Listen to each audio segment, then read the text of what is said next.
ನಮಸ್ಕಾರ. ಮೊದಲನೇದಾಗಿ ಇವತ್ತು ನಾನು ವಿಜಯ್ ಸಂಕೇಶ್ವರ್ ಸರ್ಗೆ ಮತ್ತು ನಿಂದು ಇವತ್ತಿನ ಏನಪ್ಪ ಹುಟ್ಟಿದಲ್ಲ ಯೋಗ ಆದರೆ ಹೇಗಿರುತ್ತೆ ನೋಡಿ, ಅಜ್ಜನ ಥರ ಇಡೀ ದೇಶದಲ್ಲಿ ಹೆಸರು ಮಾಡಲಿಕ್ಕೆ ಮೊಮ್ಮಗನು ಕೂಡ ಸಾಥ್ ಕೊಡ್ತಾ ಇಲ್ಲ. ಆ ದೇವರ ಆಶೀರ್ವಾದ ಇದೆ.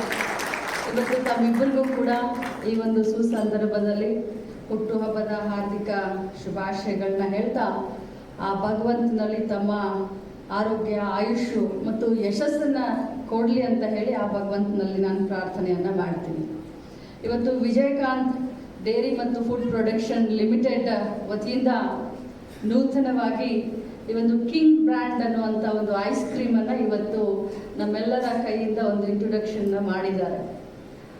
ಇವತ್ತು ವೇದಿಕೆ ಮೇಲೆ ಆಸೀನರಾದಂಥ ಬೆಳಗಾವಿಯ ನೂತನ ಪಾರ್ಲಿಮೆಂಟ್ ಸದಸ್ಯರಾದಂಥ ಹಿರಿಯರಾದಂಥ ಜಗದೀಶ್ ಶೆಟ್ಟರ್ ಅವರೇ, ಡಾಕ್ಟರ್ ವಿಜಯ್ ಸಂಕೇಶ್ವರ್ ಅವರೇ, ಡಾಕ್ಟರ್ ಆನಂದ್ ಸಂಕೇಶ್ವರ್ ಅವರೇ, ವಿಜಯಕಾಂತ್ ಸಿದ್ನಾಳ್ ಅವರೇ, ನಿವೇದಿತಾ ಸಿದ್ನಾಳ್ ಅವರೇ, ಮತ್ತು ಇವರಿಬ್ಬರಿಗೂ ಪ್ರೇರಣೆಯಾಗಿ ಒಬ್ಬ ಮಹಿಳಾ ಕುಲಕ್ಕೆನೆ ಪ್ರೇರಣೆಯಾದಂಥ ಸಹೋದರಿಯಾದಂಥ ದೀಪಾ ಸಿದ್ನಾಳ್ ಅವರೇ, ಉಪಸ್ಥಿತರಿರುವಂಥ ಮಾಧ್ಯಮದ ಎಲ್ಲ ಸಹೋದರರೇ ಮತ್ತು ಡಿಸ್ಟ್ರಿಬ್ಯೂಟರ್ಸ್ನ ಬಹಳ ಚೆನ್ನಾಗಿ ನೆನೆದ್ರು ನಮ್ಮ ವಿಜಯಕಾಂತ್ ಅವರು. ತಮ್ಮೆಲ್ಲರಿಗೂ ಕೂಡ ವಂದಿಸುತ್ತಾ, ಬೆಳಗಾವಿಯಲ್ಲಿ ಮಳೆ ಜಾಸ್ತಿ ಆಗ್ತಾ ಇದೆ, ಹೊರಗಡೆನೂ ಚಳಿ ಇದೆ, ಇಲ್ಲಿ AC ಜಾಸ್ತಿ ಹಾಕಿಸ್ಬಿಟ್ಟಿದ್ದೀರಿ ದೀಪ.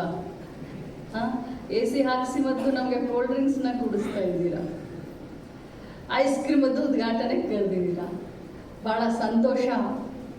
ಬಂಧುಗಳೇ, ಯಾವುದೇ ಒಂದು ಉದ್ಯಮ ಬೆಳಿಬೇಕು ಅಂತಂದರೆ ಪರಿಶ್ರಮ, ಶಿಸ್ತು, ನಿಷ್ಠೆ, ಪ್ರಾಮಾಣಿಕತೆ ಬೇಕು. ಇವತ್ತು ದೇಶದ ಉದ್ದಗಲಕ್ಕೂ ನಾವು ಹೋದರೆ ನಮ್ಮ VRL ಟ್ರಾವೆಲ್ಸ್ ನಮ್ಮ ಕಣ್ಣಿಗೆ ಕಾಣಿಸುತ್ತೆ. ಮೊನ್ನೆ ಹೀಗೆ ಯೂಟ್ಯೂಬನ್ನು ಕೂತ್ಕೊಂಡು ನೋಡ್ತಾ ಇದ್ದೆ ಸ್ವಲ್ಪ ಖಾಲಿ ಟೈಮ್ನಲ್ಲಿ. ಕಾಶ್ಮೀರದಲ್ಲೂ ಜಮ್ಮುದಲ್ಲೂ ತಾವು ಹೋಗಿ ಏನೋ ಒಂದು ಉದ್ಘಾಟನೆ ಮಾಡಿದ್ವಿ VRL ಟ್ರಾವೆಲ್ಸ್ದು. ಅವರು ಎಲ್ಲ ಮಾತನಾಡ್ತಾ ಇದ್ರು ನಮ್ಮ ವಿಜಯ್ ಸಂಕೇಶ್ವರ್ ಅವ್ರ ಬಗ್ಗೆ. ಆ ಮಾತನ್ನ ಕೇಳಿದ್ರೆ ನಿಜವಾಗ್ಲೂ ನನಗೆ ಹೆಮ್ಮೆ ಅನಿಸ್ತು. ಆ ಟೈಮ್ನಲ್ಲಿ ನನಗೆ ಗೊತ್ತಿರಲಿಲ್ಲ ಈ ಒಂದು ಕಾರ್ಯಕ್ರಮಕ್ಕೆ ನಾನು ಉದ್ಘಾಟಕಳಾಗಿ ಬರ್ತೀನಿ ಅಂತ. But really I want to share these things with you sir. ಅವತ್ತು ನಾನು ಅದನ್ನು ನೋಡಿದಾಗ, ವಿಡಿಯೋ ನೋಡಿದಾಗ, ಒಬ್ಬ ಪ್ರಾಮಾಣಿಕ ವ್ಯಕ್ತಿ ಕಷ್ಟಪಟ್ಟು ದುಡಿದ್ರೆ ಯಾವ ಮಟ್ಟಕ್ಕೆ ಬೆಳೀತಾನೆ ಅನ್ನೋದಕ್ಕೆ ಒಂದು ಜ್ವಲಂತ ಉದಾಹರಣೆ ನಮ್ಮ ದೇಶದಲ್ಲಿ, ನಮ್ಮ ರಾಜ್ಯದಲ್ಲಿ ಯಾರಾದರೂ ಇದ್ರೆ ಅದು ವಿಜಯ್ ಸಂಕೇಶ್ವರ್ ಅಂತ ಬಹಳ ಹೆಮ್ಮೆಯಿಂದ ಹೇಳುತ್ತೆ. ಇಡೀ ದೇಶದಲ್ಲಿ ಇವತ್ತು ಉದ್ಯೋಗ ಸೃಷ್ಟಿಯನ್ನ ಮಾಡಿದ್ದಾರೆ, ತಮ್ಮದೇ ಆದಂಥ ಒಂದು ಬ್ರ್ಯಾಂಡನ್ನು ಕ್ರಿಯೇಟ್ ಮಾಡಿದ್ದಾರೆ. ಇವತ್ತು ನಾನು ಶಿವಕಾಂತನ್ನು ಕೂಡ ನೆನೆಸ್ಲಿಕ್ಕೆ ಬಯಸ್ತೇನೆ. ಆತ್ಮೀಯ ಸಹೋದರ, ಒಮ್ಮೆ ಮಾತು ಕೊಟ್ಟರೆ ನಿಲ್ಲುವಂಥವ್ನು. ನನಗಿನ್ನೂ ನೆನಪಿದೆ, ಅವನಿಗೆ ಮೈಗೆ ಹುಷಾರಿರ್ಲಿಲ್ಲ. ನಾವು ಒಂದು 2-3 ಸಾರಿ ನಾನು ಫೋನ್ ಮಾಡಿ ಕೇಳಿದಾಗ, ಅಕ್ಕ ನಿನ್ನ ತಮ್ಮ ಇದ್ದೀನಿ, ಭಾಳ ಗಟ್ಟಿ ಇದ್ದೀನಿ, ಅಷ್ಟು ಆಸನದಿಂದ ನಾನು ಹೋಗೋದಿಲ್ಲ ಅಂತ ಹೇಳ್ತಾ ಇದ್ದೆ. ಭಾಳಷ್ಟು ನನ್ನ ಬಗ್ಗೆ ಅಭಿಮಾನ ಅವನು.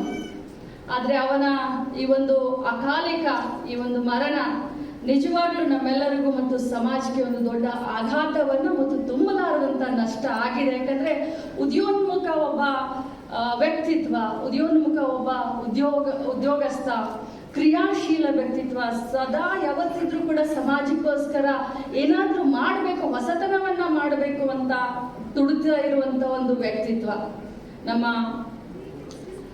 ತಮ್ಮಂದು. ಆದರೆ ಇವತ್ತು ಅವನ 2 ಮಕ್ಕಳನ್ನ ನೋಡಿದ್ರೆ ಅವನ ಪರಿಚಯವನ್ನು ನಾನು ಅವನ ಮಗನಾದಂಥ ವಿಜಯಕಾಂತ್ ಆಗಿರ್ಬೋದು ಅಥವಾ ನಿವೇದಿತಾನಲ್ಲಿ ನೋಡ್ತಾ ಇದ್ದೀನಿ. ನಾನು ಅವನಿಗೆ ಚಾಕ್ಲೇಟ್ ಹೀರೋ ಅಂತ ಹೆಸರಿಡಬೇಕು ಅಂತಂದು ನಾನು 2 ಸಾರಿ ಭೇಟಿಯಾಗಿದ್ದೀನಿ ನಮ್ಮ ವಿಜಯಕಾಂತ್ಗೆ. ಒಮ್ಮೆ ಏರ್ಪೋರ್ಟ್ನಲ್ಲಿ ಏರ್ಬಸ್ನಲ್ಲಿ ಭೇಟಿಯಾದಾಗ ಅವನೇ ಬಂದು ತಾನು ಪರಿಚಯ ಮಾಡಿಕೊಂಡ. ಮೊನ್ನೆ ನನಗೆ ಇನ್ವಿಟೇಷನ್ ಕೊಡಲಿಕ್ಕೆ ನನ್ನ ಮನೆಯವರೆಗೂ ಬಂದು ತಾವು ಬರಲೇಬೇಕು ಆಂಟಿ ಅಂತ ಹೇಳಿದಾಗ ನಾನು ಅವತ್ತೇ ಅಂದ್ಕೊಂಡೆ ಒಂದು ಚಾಕ್ಲೇಟ್ ಹೀರೋ ಅಂತ ಹೆಸರಿಡೋಣ ಅಂತ. ಬೇಡ, ಅವನು ಚಾಕ್ಲೇಟ್ ಹೀರೋ ಅಲ್ಲ. ಇವತ್ತು ಅವನ ಮಾತನಾಡಿರುವಂಥ ಭಾಷಣವನ್ನು ನೋಡಿದ್ರೆ ಬಹಳಷ್ಟು ಪೊಟೆನ್ಷಿಯಲಿಟಿ ಇದೆ. ಎಲ್ಲ ರೀತಿಯಾದಂಥ ಲಕ್ಷಣಗಳು, ಈ ಒಂದು ಉದ್ಯೋಗ ಬಹಳ ಉತ್ತುಂಗಕ್ಕೆ ತೆಗೆದುಕೊಂಡು ಹೋಗುವಂಥ ಒಂದು ಕಾನ್ಫಿಡೆನ್ಸ್ ಅವನಲ್ಲಿ ನಾನು ನೋಡಿದೆ. ನಿಜವಾಗ್ಲೂ ಡೇರ್ ಡೆವಿಲ್ ಡ್ಯಾಶಿಂಗ್ ಹ್ಯಾಂಡ್ಸಮ್ ಬಾಯ್ ಅಂತ ಹೇಳಿ ನಾನು ನಿವೇದಿತಾಗೆ ಮತ್ತು ವಿಜಯಕಾಂತ್ಗೆ ಒಂದೇ ಮಾತನ್ನ ಹೇಳಲಿಕ್ಕೆ ಬಯಸ್ತೇನೆ. ಮಹಿಳೆ ಬಹಳ ಕಷ್ಟಪಟ್ಟು ಜೀವನದಲ್ಲಿ ದುಡ್ಡು, ಶ್ರೀಮಂತಿಕೆ, ಸಹಕಾರ, ಯಾಕಂದ್ರೆ ಆನಂದ್ ಅವರ ಸಹಕಾರ, ಮಾವನ ಸಹಕಾರವನ್ನ ನೆನೆದ, ಅಜ್ಜನ ಒಂದು ಸಹಕಾರವನ್ನ ನೆನೆದ, ಆದ್ರೆ ಸ್ವಂತ ನಿಂತ್ಕೊಳ್ಬೇಕಾಗಿರೋದು ನಿಮ್ಮ ತಾಯಿ ದೀಪಾ. ಅವಳು ನಿಂತ್ಕೊಂಡಾಗ ಇಬ್ಬರಿಗೂ ಕೂಡ ಧೈರ್ಯ ಬಂದಿದೆ. ಯಾವತ್ತೂ ಕೂಡ ಜೀವನದಲ್ಲಿ ನಿಮ್ಮ ತಾಯಿಯ ಬೆನ್ನೆಲುಬಾಗಿ, ಈ ಕಡೆ ನೀನು, ಈ ಕಡೆ ಮಗಳು, ಈ ಕಡೆ ಮಗ ಅನ್ನೋ ರೀತಿಯಲ್ಲಿ ಎಲ್ಲೋ ಯಾವ ಕಡೆನೂ ನೋಡಿದ್ರು ಕೂಡ ಆ ಪ್ರೌಢ ಗರಿಮೆ ನಿಮ್ಮ ತಾಯಿಗೆ ಬರಬೇಕು. ಇವತ್ತು ನನ್ನ ಮಗ ಈ ಮಟ್ಟಕ್ಕೆ ಬೆಳೆದ, ಇವತ್ತು ನನ್ನ ಮಗಳು ಈ ಮಟ್ಟಕ್ಕೆ ಈ ಒಂದು ಉದ್ಯೋಗವನ್ನ ತೆಗೆದುಕೊಂಡು ಹೋದ್ಲು ಅನ್ನುವಂತ ಒಂದು ಸಂತೋಷ ಅವ್ರಿಗೆ ಬರಬೇಕು. ಯಾಕಂತಂದ್ರೆ ಭಗವಂತ ಬಹಳ ಚಿಕ್ಕ ವಯಸ್ಸಿನಲ್ಲಿ ಅವ್ರಿಗೆ ಇಂಥ ಒಂದು ಕಷ್ಟವನ್ನ ಕೊಟ್ಟಿದ್ದಾರೆ. ನೀವಿಬ್ರು ಕೂಡ ತಾಯಿಯ ಹೆಮ್ಮೆಯ ಮಕ್ಕಳಾಗಿ ತಾವು ಜೀವನ ಮಾಡಿ ಅಂತ ಒಂದು ಹಿರಿಯ ಸ್ಥಾನದಲ್ಲಿ ನಿಂತ್ಕೊಂಡು ತಮಗೆ ಬುದ್ಧಿವಾದವನ್ನ ಹೇಳಲಿಕ್ಕೆ ಬಯಸ್ತೇನೆ. ಇವತ್ತು ಬಹಳಷ್ಟು ಪ್ರೊಡಕ್ಷನ್ ಬಗ್ಗೆ ಹೇಳ್ದ ವಿಜಯಕಾಂತ್, ಆದ್ರೆ ಈ ಆದಿತ್ಯ ಮಿಲ್ಕ್ ಡೈರಿ ಬಗ್ಗೆ ಒಂದೆರಡು ಮಾತನ್ನ ಹೇಳಬೇಕು ಅಂದ್ರೆ 2008 ಅಲ್ಲಪ್ಪ, 2008 ಅಲ್ಲಿ ಐಸ್ ಕ್ರೀಮ್, 2006 ಅಲ್ಲಿ ಆದಿತ್ಯ ಮಿಲ್ಕ್ ಪ್ರಾಡಕ್ಟ್ ಸ್ಟಾರ್ಟ್ ಆಯ್ತು. ಅತ್ಯಂತ 15 ವರ್ಷದಲ್ಲಿ, ಎಷ್ಟು 15 ವರ್ಷ ಆಯ್ತಾ, 18 ವರ್ಷದಲ್ಲಿ 4-5 ರಾಜ್ಯದಲ್ಲಿ ಮನೆ ಮಾತಾಗಿರುವ ಈ ಆದಿತ್ಯ ಮಿಲ್ಕ್ ಆಗಿರ್ಬೋದು ಮತ್ತು ಐಸ್ ಕ್ರೀಮ್ ಪ್ರಾಡಕ್ಟ್ಸ್ಗಳು ಯಾಕೆ ಈ ರೀತಿ ಆಗಿದೆ ಅಂತಂದ್ರೆ ಡಿಸಿಪ್ಲಿನು, ಡಿಟರ್ಮಿನೇಷನ್ನು, ಇಷ್ಟೊಂದು ಹೈಜೀನ್ ಅನ್ನ ಮೇಂಟೈನ್ ಮಾಡಿದ್ದಾರೆ ಅಂತ ನಾನು ಕೇಳಿದ್ದೀನಿ. ಅದರ ಜೊತೆಯಲ್ಲಿ ಈಗ ಹೊಸದಾಗಿ ಲಾಂಚ್ ಆಗಿರುವಂತ ಈ ಕಿಂಗ್ ಐಸ್ ಕ್ರೀಮ್ ಕೂಡ ಬಹಳಷ್ಟು ವೆರೈಟಿಗಳಿದಾವೆ ಅಂತ ಈಗಾಗಲೇ ವಿಜಯಕಾಂತ್ ಅವ್ರು ಹೇಳಿದ್ದಾರೆ. ಯಾವ ರೀತಿ ಆದಿತ್ಯ ಮಿಲ್ಕ್ ಎಲ್ಲ ಕಡೆ ಹೆಸರು ಮಾಡಿದೆ, ಅದೇ ರೀತಿ ಕಿಂಗ್ ಐಸ್ ಕ್ರೀಮ್ ಕೂಡ ಹೆಸರು ಮಾಡಲಿ. ನಿಮ್ಮ ತಂದೆಯ ಹೆಸರು, ನಿಮ್ಮ ಅಜ್ಜನ ಹೆಸರು ಇನ್ನೂ ಶಾಶ್ವತವಾಗಿ ಉತ್ತರೋತ್ತರವಾಗಿ ಬೆಳೀಲಿ ಅಂತ ಹೇಳ್ತಾ, 2 ಮಕ್ಕಳಿಗೆ ಮತ್ತು ದೀಪಾಗೆ ತಮ್ಮ ಕುಟುಂಬದ ಜೊತೆ ಸದಾ ಒಂದು ಹಿರಿಯ ಅಕ್ಕನ ಸ್ಥಾನದಲ್ಲಿ, ಯಾಕಂದ್ರೆ ನನಗೆ ಶಿವಕಾಂತ್ ಯಾವತ್ತಿದ್ರು ಅಕ್ಕ ಅಂತ ಹೇಳ್ತಿದ್ದ, ಒಂದು ಹಿರಿಯ ಅಕ್ಕನ ಸಮಾನವಾಗಿ ತಮ್ಮ ಕುಟುಂಬಕ್ಕೆ, ತಮ್ಮ ಏಳ್ಗೆಗೆ ಸದಾ ನಾನು ನಿಂತ್ಕೊಳ್ತೀನಿ, ತಮ್ಮ ಕಷ್ಟದಲ್ಲಿ ಸುಖದಲ್ಲಿ ನಾನು ಭಾಗವಹಿಸ್ತೀನಿ ಅಂತ ಹೇಳ್ತಾ, ಇನ್ನೊಮ್ಮೆ ತಮ್ಮೆಲ್ಲರಿಗೂ ಮತ್ತು ತಮ್ಮ ಪರಿವಾರಕ್ಕೆ, ಯಾಕಂತಂದ್ರೆ ಇವರೆಲ್ಲ ನಮ್ಮ ಪರಿವಾರ ಇದ್ದಂಗೆ, ಉದ್ಯೋಗ ಮಾಡುವಂಥವ್ರ ಜೊತೆಲಿ ಡಿಸ್ಟ್ರಿಬ್ಯೂಷನ್ ಅವರನ್ನೇ ನಮ್ಮ ಪರಿವಾರ, ಮತ್ತು ಇದನ್ನ ಪ್ರಚಾರ ಮಾಡುವಂತ ಮಾಧ್ಯಮದವರು ಇನ್ನೂ ನಮಗೆ ದೊಡ್ಡ ಆಸ್ತಿ ಇದ್ದ ಹಾಗೆ.